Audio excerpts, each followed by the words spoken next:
2023 언더라인 사인 0420 에코노믹. 철학이란 한마디로 생각이다. 우리는 일상생활 속에서 수많은 선택과 결정을 하며 살아간다.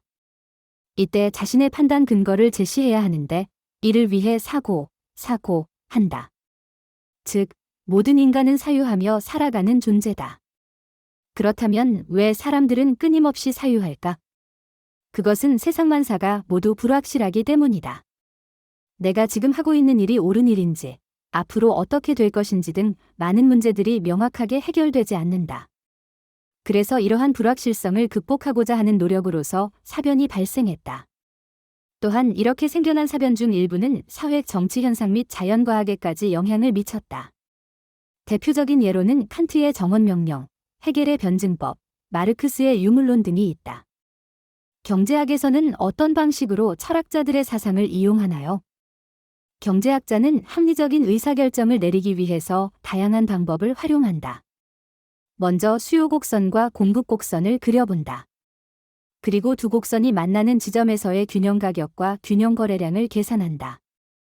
만약 시장 균형 가격이 상승하면 기업은 생산량을 늘리고 노동자와 자본가는 임금과 이윤을 높이기 위해 생산요소 투입량을 늘린다. 반대로 시장 균형 가격이 하락하면 기업은 생산량을 줄이고 노동자와 자본가는 임금과 이윤을 낮추기 위해 생산요소 투입량을 줄인다.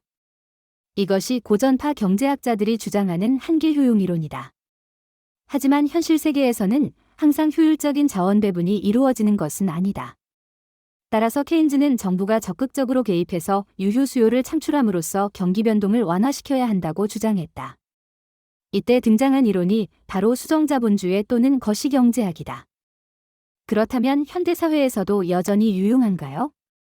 현대사회 역시 마찬가지다.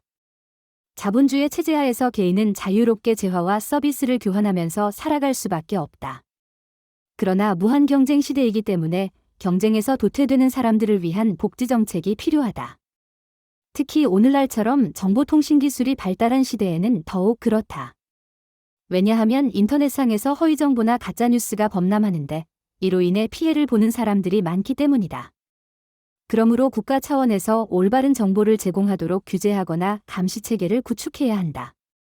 그래야 국민들이 정확한 정보를 토대로 합리적인 의사결정을 내릴 수 있다.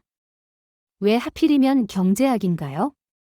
모든 길은 로마로 통한다라는 말이 있듯이 동서양을 막론하고 고대 그리스에서부터 근대 유럽에 이르기까지 세계사를 주도한 나라는 대부분 서양이었다. 동양권 나라 가운데 유일하게 중국만이 서구 열강에게 식민 지배를 당하지 않았다. 역사적으로 보아도 문명의 중심지는 언제나 서양이었고 과학기술 분야에서도 서양이 앞서 있었다. 그러다 보니 자연히 다른 학문 분야보다도 경제학 연구 성과가 두드러질 수밖에 없었다. 게다가 19세기 이후 산업혁명 덕분에 대량 생산체제가 확립되면서 인류 역사상 유례없는 물질적 풍요를 누리게 되었다.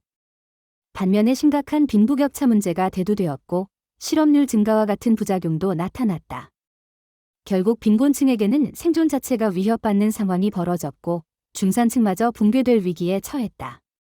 그러자 선진국뿐만 아니라 개발도상국에서도 본격적으로 경제학 열풍이 불기 시작했다. 오늘날 한국 정치계에선 이념 논쟁만큼이나 좌우 갈등이 심각하다. 서로 상대방 진영 논리를 비판하지만 정작 자기 진영 논리에 대한 성찰은 부족하다.